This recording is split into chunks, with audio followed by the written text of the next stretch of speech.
Hey everybody, this is Blake with the Pool Man, and today we're in Magnolia in Boston Springs, and we have a really cool pool to show you.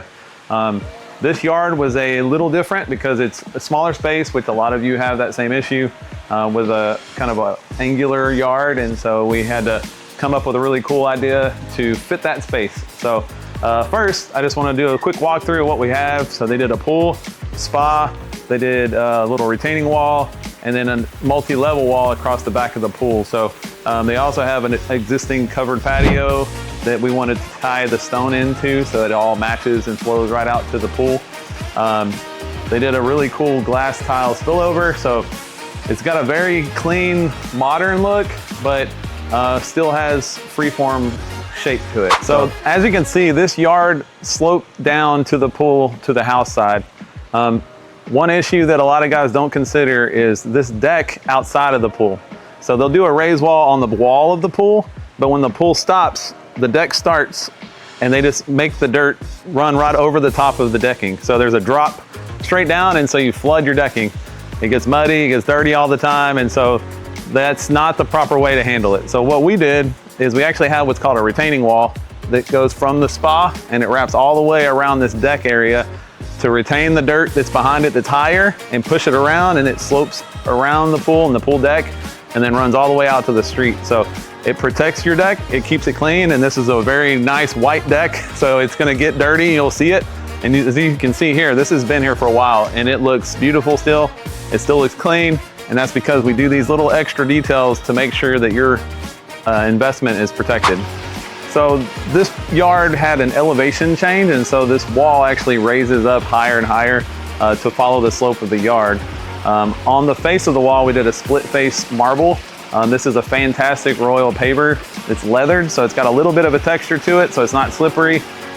Normal marble that's not finished is super smooth, so it can be slippery. So this marble is a really good traction. It looks nice, it's very cool to walk on.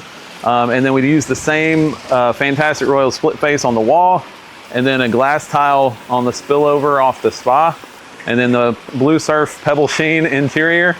So it's got a real good contrast between the blue and the white color combo.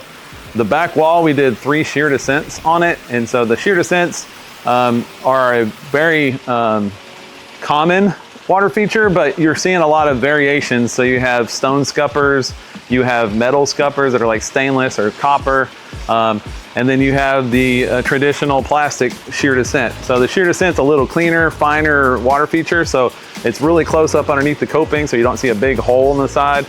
So it looks like the water just kind of coming out of the wall. You don't really see where it's coming from, so it's a really nice look.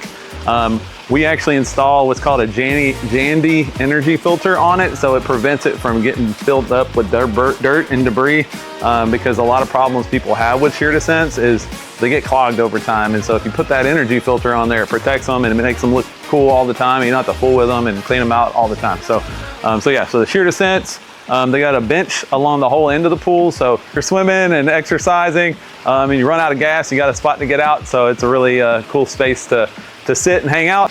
Okay, so a few challenges of this yard. First, the shape of it. It's a little odd. This is on the outer edge of the neighborhood, so they have they're on a cul-de-sac kind of street, and so the yard is just a wedge. And so on one side it's kind of skinny, the other side's kind of wide. So they're trying to figure out what design would look cool. They liked more rectangular, linear, modern look. And so in this design, I have the straight line along the front, along the house to maximize our space here. But then on the back side, I did kind of a wave to follow that natural angle of the yard. So that way the pool maximizes that space within the yard.